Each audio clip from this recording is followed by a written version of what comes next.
So that question, why doesn't America want us rich? It really taps into some deep, complex, systematic, historical, and economic context. And let's break it down.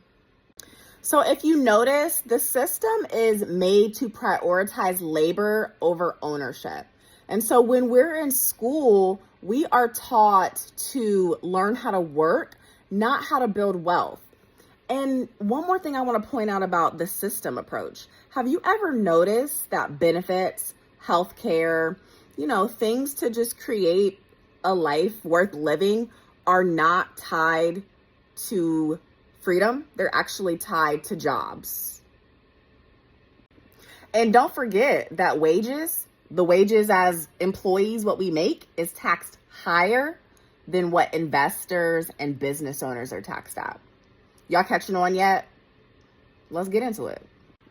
From a historical perspective, have you ever noticed that the racial wealth gap still exists and is getting bigger?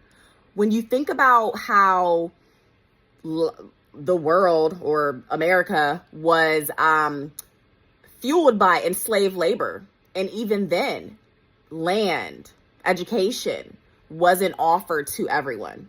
Y'all seeing what I'm putting down?